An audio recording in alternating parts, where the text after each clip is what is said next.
Você já recebeu o convite de Jesus? Você já teve a recepção da palavra de Deus ao seu coração, dizendo para você que você é convidado para as bodas?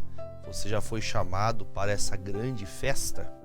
Se você não foi chamado, eu estou aqui como um representante de Jesus, como um representante do céu, para fazer esse convite para você. Mas acredito, e isso para mim não falo que com alegria, eu acredito que a grande maioria das pessoas que acompanham este momento dessa pregação, dessa mensagem, seja agora ao vivo, seja você que me acompanha em algum outro momento ou no recorte que essa mensagem é postada, mas a grande maioria de todas as pessoas que acompanham, que procuram algo da parte de Deus, já receberam este convite e têm negado, têm desprezado o convite do Senhor. E eu estou dizendo para você que para se convidar alguém para uma festa, você tem que ao mínimo conhecê-la, ao mínimo você deve saber como ela é, ao mínimo você tem que ter um conhecimento dela, você tem que ser amigo, ao menos conhecido dessa pessoa. E a Bíblia fala que o Senhor, contando ali em vários compilados, várias mensagens, em parábolas, que a narrativa era demonstrar coisas naturais, mas trazendo uma similaridade às coisas do céu. O Senhor Jesus, em Mateus 22, ele conta a parábola das bodas. Eu gosto muito desse texto. Eu peço que você dê atenção, por mais que você conheça já, você já deve ter ouvido essa pregação em outras vezes, ou até lido essa mensagem, mas dê atenção aos detalhes do que o Senhor preparou para toda a pessoa. Esta festa é um convite para todos. É uma festa que não é só para o religioso, não é só para a pessoa que está dentro da igreja, não é só para o judeu, não é só para o brasileiro, é festa para todos. Quem quiser entrar nessa festa tem direito, porque você é convidado. Diz assim o versículo de número 1. Então Jesus, tomando a palavra, tornou a falar-lhes em parábolas, dizendo: O reino dos céus é semelhante a um certo rei que celebrou as bodas de seu filho e enviou os seus servos a chamar os convidados para as bodas, e estes não quiseram vir. Aí diz: Depois enviou outros servos, dizendo: Dizei aos convidados: Eis que tenho o meu jantar preparado, os meus bois cevados e já mortos, e tudo já pronto.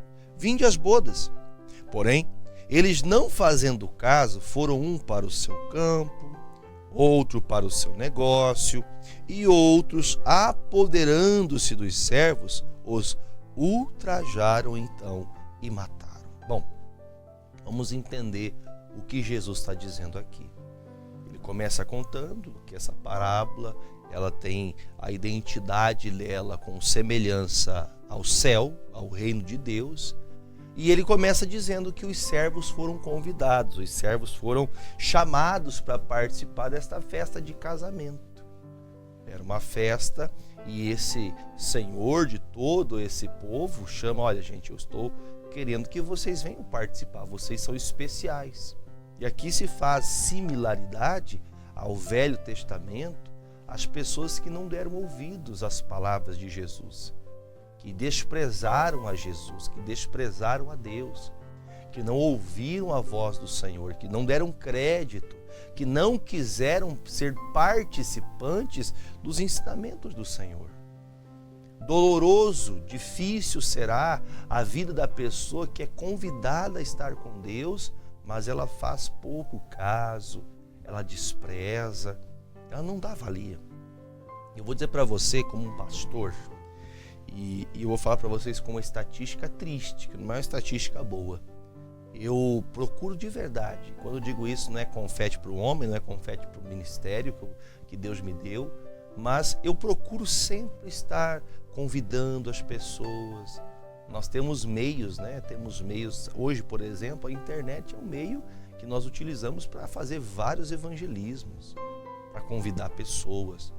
Tem essa rede social do WhatsApp que você pode convidar, você pode ligar para as pessoas. O pastor pega mensagem, escreve mensagem por pessoa, membros da igreja, visitantes, pessoas que falam conosco pela programação, que pedem orações, pessoas que entram em contato conosco. O pastor vai lá e escreve: irmãos, neste dia teremos um culto, uma celebração, esse dia será especial, venha participar de momentos de oração, de momentos de louvor, momentos de uma busca, momentos de você aproximar-se de Deus, momentos de você chegar à Santa Ceia, sentar-se à mesa com Jesus. É tão bom quando as pessoas entendem a chamada de Deus. Eu procuro sempre fazer isso. Eu procuro sempre convidar, estar sempre chamando. O pastor está aqui na TV todos os dias, chamando você para essa grande festa. Só que a Bíblia fala que os convidados, eles não estavam preparados para essa festa. Os convidados não quiseram participar. Então, o que o dono da festa fez? O que o pai que estava convidando a todos para participar desta festa de casamento do seu filho, ele fala: bom, se os servos não querem participar, então vamos chamar outros, vamos convidar outras pessoas. Chamaram outras pessoas, foram convidando pessoas e eles não vieram.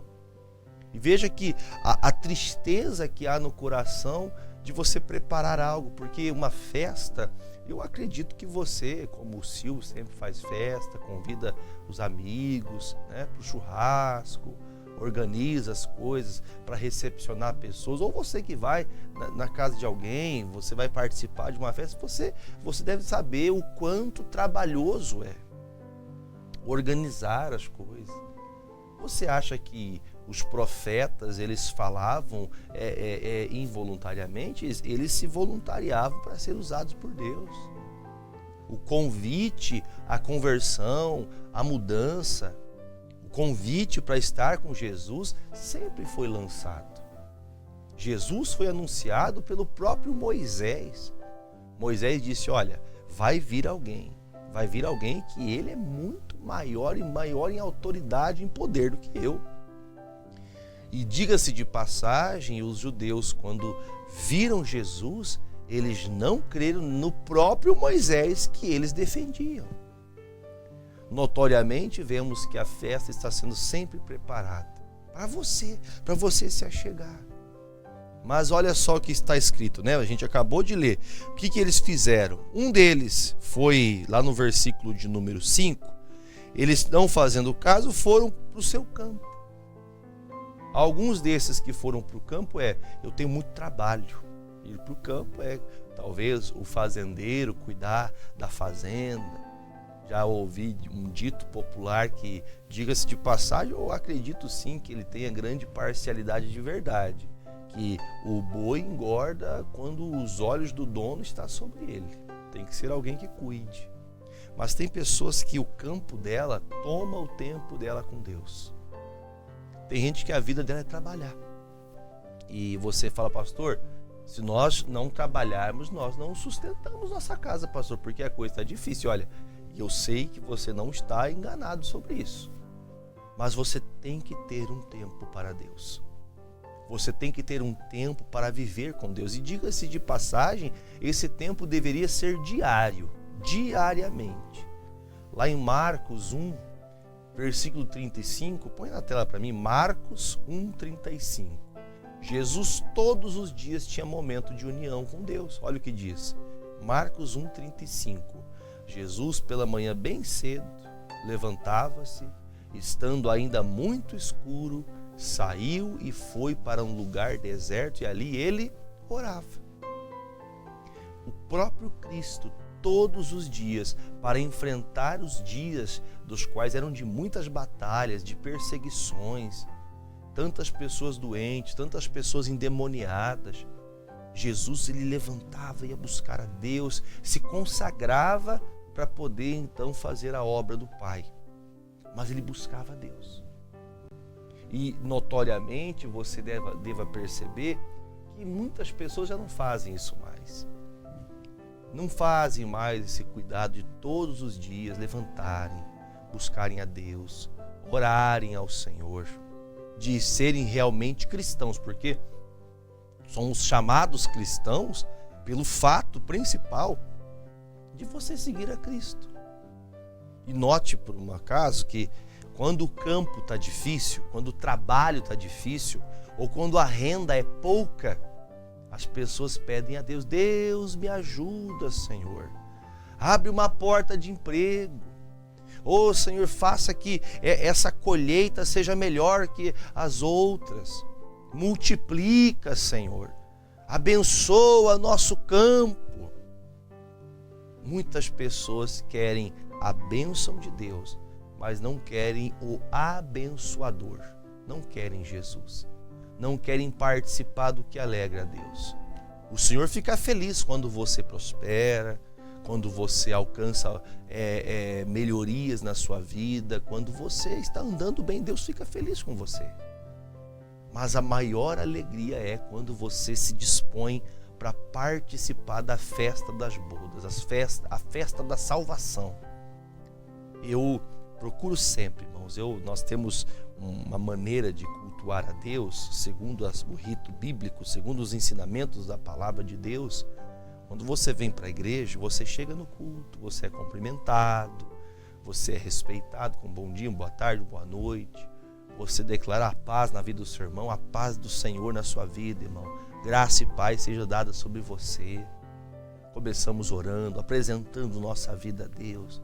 Começamos apresentando louvores, levantamos as mãos, engrandecemos o nome do Senhor Jesus, louvamos o seu nome, ouvimos a sua palavra, rendemos-nos ao Senhor, oramos contra o mal, repreendemos o mal pela fé. A oração da fé é oração de combater o que não presta, de combater as investidas, as tentações.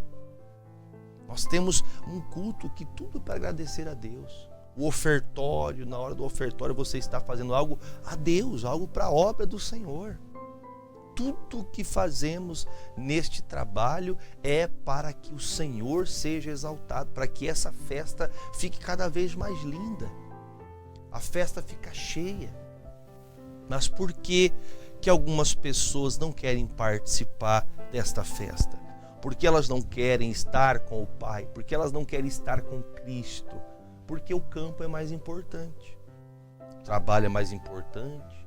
E diga-se de passagem que quando o trabalho é tão importante assim, além do que você naturalmente é necessário você dedicar-se, você começa a validar que se você tiver um campo cheio, se você tiver um campo com uma boa colheita, aí você fica feliz. Agora, quando você está cheio, abastado, você não lembra de Deus. Mas quando a coisa aperta, quando a coisa fica difícil, aí você pede, vai lá e pede para o pastor orar por mim. Aí você fala, vou na igreja desesperado para ver se eu consigo melhorar os dias que está tão difícil. Veja que está escrito, olha, aqueles que foram para o campo foram aquelas pessoas que elas achavam que o compromisso da terra, o compromisso do natural da vida, era mais importante do que estar com o filho das bodas. Era mais importante do que estar com Jesus. Muitos estavam preocupados com o seu dinheiro, preocupados com aquela religião. Eles não estavam preocupados em encontrar Jesus. Jesus está anunciando uma parábola que fala dele mesmo. Este filho das bodas é o próprio Cristo. E o pai deste filho é o Senhor Deus. Ele está falando nessa narrativa a intenção de que eles despertem. Gente, o Filho de Deus está aqui, vocês vão desprezá-lo, é isso? E é o que você tem feito. Desprezado todos os dias. Não entenda que isso seja algo que possa te ferir, mas se você sente-se machucado por isso, o próprio Senhor diz, o Senhor fere e o Senhor cura. Você trabalha, se deixar, se permitir, você trabalha de segunda a segunda, faz hora extra, trabalha de noite, trabalha de madrugada. É aquela pessoa que o patrão tem alegria de ter na empresa, porque você é aquela pessoa extraordinária, aquela pessoa que sempre faz além. Mas quando diz respeito às coisas de Deus, você é um fracasso. fracasso, é uma derrota, porque as coisas de Deus você não se dedica. Pastor, eu não me dedico para as coisas de Deus por causa dessas religiões, por causa dos dogmas, por causa das doutrinas. Só para ficar claro ao seu coração, Jesus está contando essas parábolas para as pessoas que pensavam exatamente como você. Exatamente como você. Aí ele fala, há pessoas que vão para o seu campo e outros para seus negócios. Os seus negócios é não só a questão de atividades pessoais, mas os negócios da vida. A pessoa que está, o negociante é aquela pessoa que está sempre tentando granjear algo para si. Ela nunca está disposta a, vamos dizer assim, perder algo. O apóstolo Paulo fala uma palavra, não me lembro agora qual que é o capítulo, nem o livro, mas ele diz assim, que eu me gastarei, acho que é 1 Coríntios 15 se fala isso, se não estou enganado, eu me gastarei e me deixarei gastar por vós. Tem pessoas que não se gastam, tem pessoas que não estão dispostas a gastar a vida dela para servir a Deus. Ela não está disposta a gastar tempo com Deus, a ter tempo de oração, por exemplo, a ter tempo de uma boa leitura bíblica. E se você falar, pastor, eu não gosto de ler livros, tudo bem. Você não gosta de ler livros? Leia a Bíblia. Há muitos livros muito bons. Livros que acrescentará para você, que trará para você edificação, que melhorará a sua vida, que vai te ensinar, vai te abrir os olhos. Mas se você, pastor, olha, não gosta dessas leituras, comece a meditar nos evangelhos, nos salmos, provérbios, livros que vão acrescentar a você, vão te trazer uma sabedoria do céu.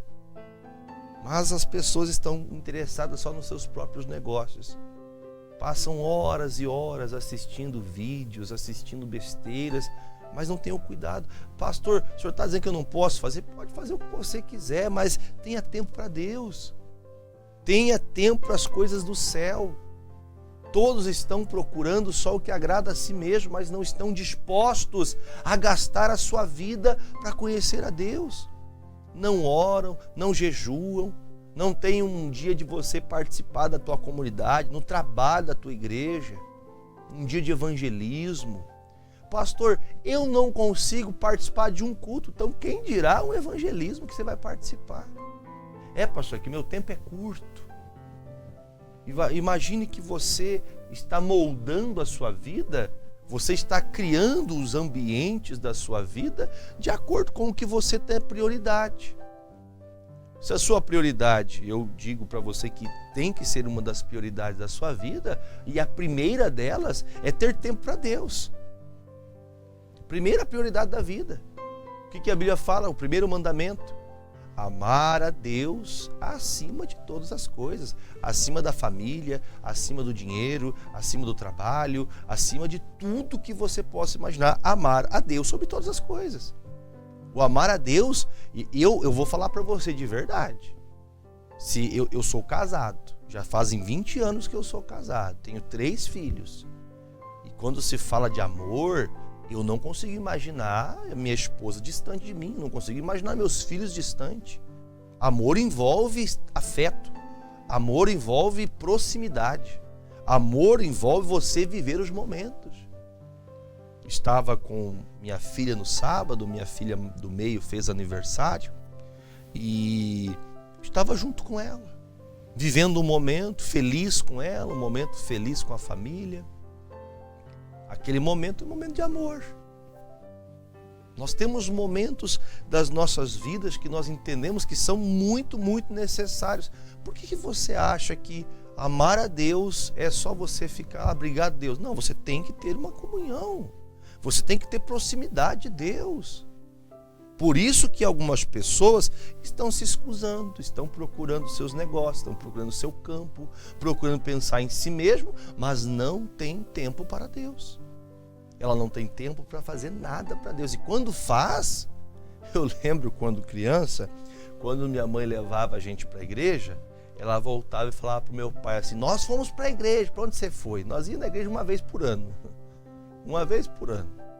E se voltava se gabando, eu fui para a igreja. Puxa vida, Deveria ser algo corriqueiro, um prazer para você estar no templo, adorando a Deus, levantando as mãos santas, se ajoelhando diante do Senhor. Ah, pastor, eu não creio nesse sistema religioso. Sistema religioso nenhum sistema, nem nos dias antes, nem depois de Jesus. Sistemas religiosos não funcionam. Agora, deixar de buscar a Deus porque o sistema há corrupções, porque há maldades, em todo lugar tem maldade, você nem por isso você deixa de viver. Buscar a Deus é algo entre você e Deus, é ir mesmo, é sair do seu ambiente, das suas coisas, deixar o seu campo, deixar os seus negócios, sair da sua casa e ir para a casa de Deus. Vou lá louvar a Deus. Ah, pastor, mas as pessoas, elas não querem ajudar, elas são pessoas maldosas. Leia o versículo 6, olha o que diz o 6. E os outros, apoderando-se dos servos, os ultrajaram e mataram. Sabe o que acontece, irmãos? Talvez você vai interprete comigo da maneira que eu vou explicar. Outras pessoas, quando foram receber o convite para a grande festa das bodas, essas pessoas tão ignorantes que elas matam essas pessoas. E hoje, na literalidade, há muitos que morrem por causa do evangelho, que elas pregam e as pessoas são totalmente aversas e elas, na maldade, tiram a vida dessas pessoas. Mas algumas pessoas não matam com uma faca, com uma arma, mas matam as pessoas no coração. O pastor está pregando e ela está fazendo pouco caso. Está desprezando a palavra de Deus. Está desprezando a pregação. Está desprezando o ensinamento bíblico. O que ela está fazendo? Ela está matando. Você mata o pastor. Você faz de conta que esse pastor é salafrário, é mentiroso. Estou nem aí porque ele está falando. Está falando você exatamente o que Jesus está contando aqui na parábola. Desprezaram o pai, desprezaram o pai de família, desprezaram o Senhor, desprezaram o filho. Desprezaram. Mataram aqueles que falavam do filho. Aí vem o versículo agora, o caldo engrossa, o versículo 7. E o rei, o pai, sabendo disso, tendo notícias, encolerizou-se e, enviando seus exércitos, destruiu aqueles homicidas e incendiou a sua cidade. Então disse aos servos: as bodas, na verdade, estão preparadas, mas os convidados não eram dignos. Ou seja, chegará uma hora que haverá uma destruição que não vai ter cura, que não vai ter o que fazer. No entanto, que você perceba que é muito claro que ele fala, na verdade as bodas continuam prontas. A festa não foi cancelada porque você não foi. Você não quer ir para a festa? Você não quer receber a festa da salvação? Não quer estar com Jesus? Não tem problema. Digo para você que é muito triste saber que você não queira participar. Mas ele está dizendo assim: a festa continua preparada. Porém, os convidados que não querem vão ver a sua cidade queimada a fogo. Isso aqui simboliza para nós o inferno. Ah, pastor, eu não sei, eu sou meio incrédulo quanto a céu e inferno. Então, desculpe, você nunca leu sua Bíblia. Você nunca leu sua Bíblia. Desde Gênesis até Apocalipse, você vê tudo que nos faz apontar em estar com Deus no céu ou então no inferno com Satanás. Pastor, mas essa crença é uma crença... Gente, quantas pessoas tentaram destruir a Bíblia, quantas pessoas tentaram impedir a pregação, inventando coisas, até hoje fazem isso, mas não puderam, porque essa é a santa palavra de Deus. Você que se tem feito indigno, não é que Deus não tenha olhado com olhos de amor para você, mas é você que está distante. Aí ele chama a todos, versículo 9, aqui, sai do meio dos israelitas, do meio daqueles convidados, e depois as saídas dos caminhos e convidai para as bodas todos os que encontrardes. Nesse versículo, agora entra eu, entra você, entra seu irmão, seu pai, sua mãe, seu marido, sua esposa, seus filhos, seu tio, tia, avô, vó. Aqui entra todo ser humano, de perto ou de longe. Ele fala: vá, e aonde vocês encontrarem pessoas, chamem para essa festa. Chamem para essa festa. E os servos, saindo pelos caminhos, Ajuntaram todos quantos encontraram, tanto maus quanto bons, tanto pessoas de bem como pessoas de mal, e a festa nupcial ficou cheia de convidados. Esse símbolo de tanto maus quanto bons quer dizer, no meio do caminho não eram só pessoas santas que foram convidadas. Talvez você diga assim: pastor, eu sou uma pessoa muito errante, eu tenho muito pecado.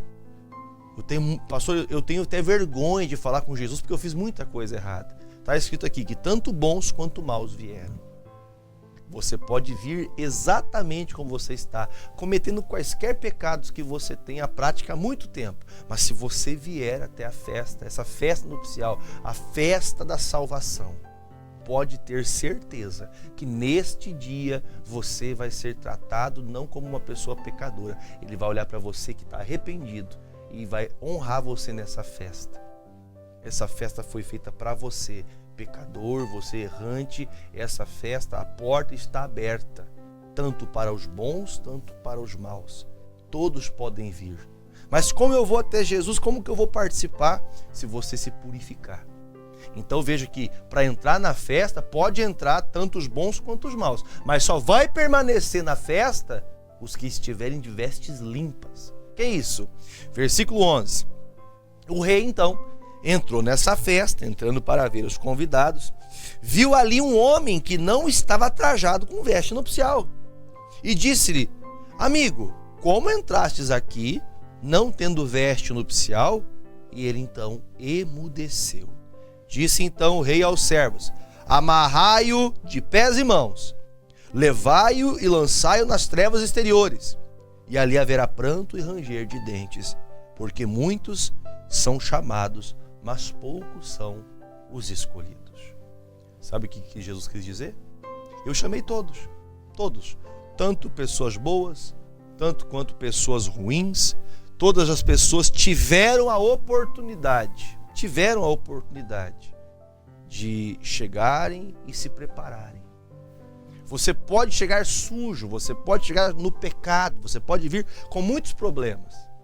Você pode ter vindo talvez até como um mini diabinho, uma pessoa que faz tudo que não presta. Mentiroso, enganador, trapaceiro, ladrão, traficante, tudo que você imaginar de ruim.